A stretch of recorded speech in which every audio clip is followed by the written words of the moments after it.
Good evening, and welcome to another World of Warships video with Captain Darkwing Glacier.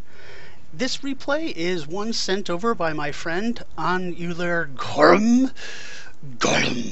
Or, well, I know I'm pronouncing it wrong. I think it's Iolair Ghorm, or something like that. It's in Scots Gaelic. So, forgive me for mispronouncing it. I will just call him Iolair for now, which means eagle. And, he is in the Tier VII German cruiser, the Yorck, and he's with his friend Pissin Napalm, which sounds like he needs to go see a doctor and fast. I will call him Napalm from now on. In the Tier VII, yeah, it is Tier VII, Canadian destroyer, the Haida, or I guess Commonwealth destroyers, which you really want to call it. So they're on the north map, and I hate this map, especially when I get over by the Cap C, just because I always seem to get stuck over there, and there's a lot of just camping on either side, hoping to get an advantage, and no one wants to stick their neck out and get into one of the caps. So it's always been a very difficult map for me, at any rate. It was recently changed by Wargaming. It used to be the same as the Northern Lights map, but they have created some more gaps between the islands for destroyers to hide and set ambushes and so on. So it is an improvement over Northern Lights, but it's still a difficult map for me to play on. So the Yorck is not a cruiser that I even have yet. I am still grinding my way through the German cruiser line, and I have faced many a Yorck. I have been torpedoed by many a Yorck. I have been set on fire by many a Yorck, and I have deleted many a Yorck in my battleships or whatnot. But I have yet to actually experience driving one. So we'll see how Iolair and Napalm do in this battle. Looks like Napalm is scouting out the cap, and he's just run into a Gajamada along with a friendly Farragut, and everyone starts smoking up.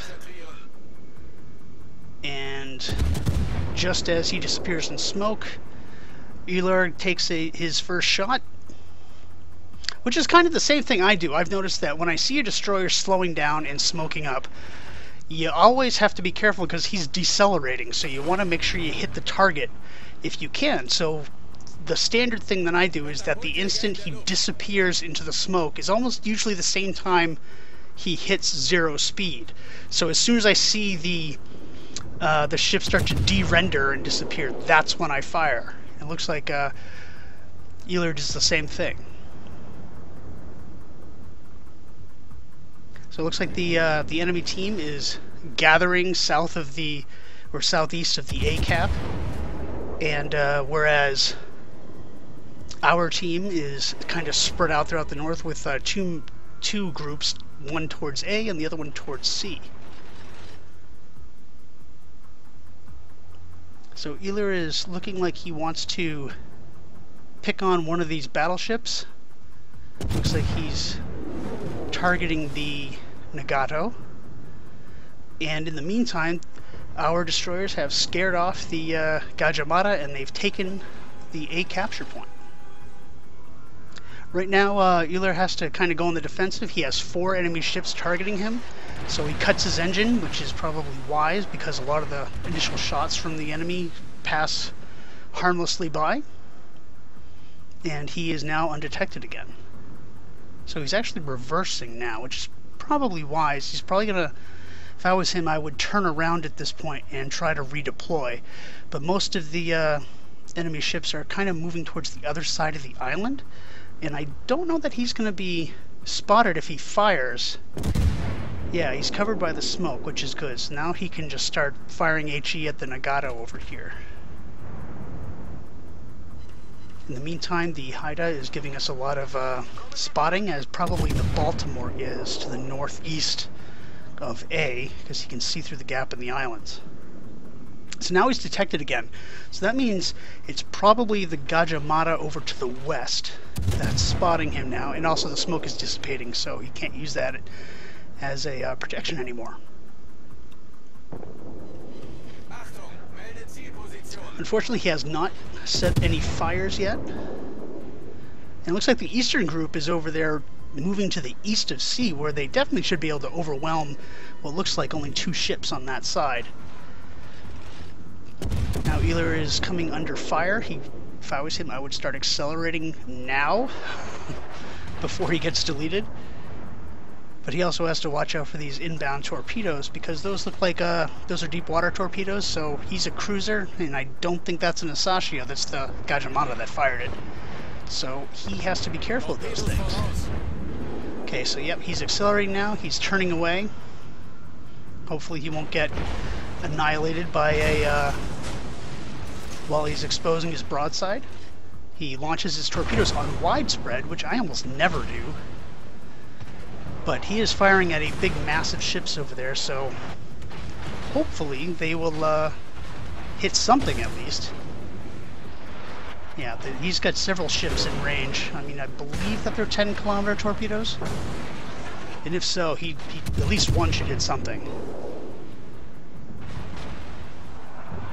In the meantime, someone's been freaking out in chat, telling them to capture C because the team is losing. And, well, yes, they are in terms of points, but by very little. And they're up 1 ship, so this is a little too early in the game to panic about that. I mean, obviously that's the goal, but could be wise to get the enemy ships out of the area before you try to get in the cap. And look, they just took out the Fiji, so so it is clear over there, except for a Cleveland and a Queen Elizabeth that is currently getting the heck out of Dodge. So now it looks like one of the red destroyers, probably the Lightning or maybe the Gajamata, is trying to go into the cap. Yep, it's the Gajamata. He's taken the A cap, and Napalm has launched some torpedoes in there, hopefully trying to take out some of the enemy. They're all still kind of hiding just south of the big island on the east side of A. Yeah, someone agrees with me in chat. They're telling Giuseppe to just chill out. There's still plenty of time left in the game. I mean, we're up, what, 3 ships to 1 at this point, and several of the enemy ships, such as that Bismarck, are low on health, and this would be a perfect opportunity to set a fire. Let's see if Iolair can do it. And not quite. A lot of shatters on that too, so I don't think he has IFHE. No, he doesn't. And I'm not sure if that would even give him an advantage at this point. I'm not one of those commentators who does all the math all the time, and which is probably to my detriment. I should probably study some more and I'd be a more effective player. But he finally did set a fire, which looks like it was immediately repaired, which is a good thing if someone else can set him on fire again. Napalm is now heading towards the B cap, where all he has to face is a Queen Elizabeth, and if he knows what he's doing, and I assume he does, he should eat that Queen Elizabeth alive.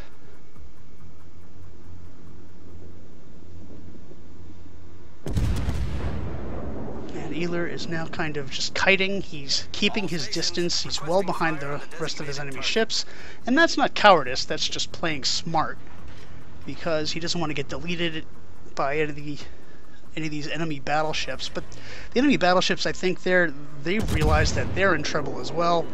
The only one who's in decent health is the Nagato, and he's not in a good position right now. He's hiding behind the island, very close to it. He does not have any good fields of fire, so he can't contribute that much. Whereas the other ships, such as the Bayern, the Charles Martel, they're getting the heck out of there because they're getting wasted. A lot of torpedoes start coming in. Launched by probably the Lightning, I think. I didn't quite see if they damaged anything.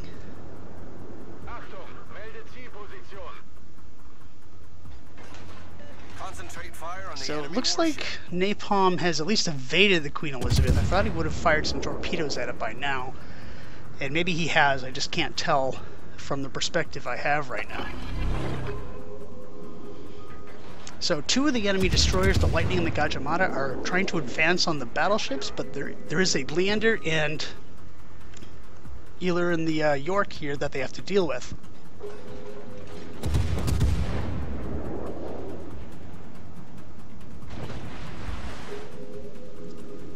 So he is doing some good damage to this guy. likely going to get his torpedoes off, and he could take out the New Mexico, but he's very low on health now, and he doesn't launch them now. His time is up. The Gneisenau succeeds in taking him out. So now Iolair can focus on the Gajah, which is much further away. He's at 12 kilometers. Looks like he's not sure who he should shoot at this point, because all the targets are at extreme range or they're small. The Warspite looks like he's going to try to take one for the team. Maybe he's going to go ram that Nagato. And considering how far ahead they are, that's a trade that they can definitely afford to take. Yeah, it looks like the Warspite is going to spite the Nagato and crash into him. So they're closing in. It looks like Napalm is allowing his teammates, the Kagero and the Gneisenau, to get in there. Unfortunately, just before the collision, the Warspite was taken out by the Bayern, so he's not able to execute the ram that he wanted to. The Kagero launches torpedoes and he takes out the Queen Elizabeth in B, so that should now be an easy cap. The team is now up 6 ships to 4. They're still behind on points, but there's still 9 minutes left in the game. The points are not really anything to worry about. They're capturing B, so they're in a very good position right now. They just took out the Charles Martel and the Nagato, so things are going pretty good right now. I think Iolair has been playing pretty well. You know, he hasn't been making, say, the cardinal mistake of just pushing in front of his team. He's been using his battleships as tanks to cover him while he's able to kite and spam HE on the enemy. He's set a decent amount of fires. He's taken out the destroyers when needed, and he hasn't exposed himself unnecessarily. But getting towards the end of the game, there is an enemy Nagato that he has to worry about. There's the Bayern. The Gajah goes down to the Gneisenau's secondaries. The Gneisenau is very low on health, so he's likely going to go down. And then it's just going to be the Leander and Iolair over here against the Nagato, the Bayern, and the extremely low health Cleveland, so he doesn't really count, and he goes down. So this is a situation where now things are starting to get dangerous for Iolair, because that Nagato is starting to turn. He's going to he's going to like unleash his main battery in a second and probably delete Iolair if he's not careful. He gets his torpedoes off and showing a lot of broadside. If this aim is good, he will delete the Nagato and hopefully he will survive the fire from the Nagato. So the secondaries are firing. Looks like he must have missed. Oh, there's the main battery, and he does. He aims over the bow of Iolair so that his torpedoes connect and he gets the kill. That almost gets him to 100,000 damage. And there's one ship left, and it's just the Bayern, and he's focusing on Iolair, but Iolair is well angled, he is maneuvering, he is throwing off the aim of this guy, and he just fired his main battery, so he's not going to be able to fire again for a minute. And let's see, the torpedoes are reloading. He's still got some time left on that. If he gets close enough, he's probably going to launch his torpedoes again, I guess. And the Bayern, it's going to be a race between which teammate gets this kill. And he gets the main battery shot. And okay, right now his torpedoes are reloaded. Oh yeah, the Bayern is toast. Yep. Nothing he can do. He gets the kill, and that's kill number 2. Oh, he gets 98,000 points. Not quite enough to break 100k. But still, that's definitely a good game. So I think Iolair showcased the Yorck very well. He comes in first place on his team. And I hope you enjoyed this video. Thanks for watching.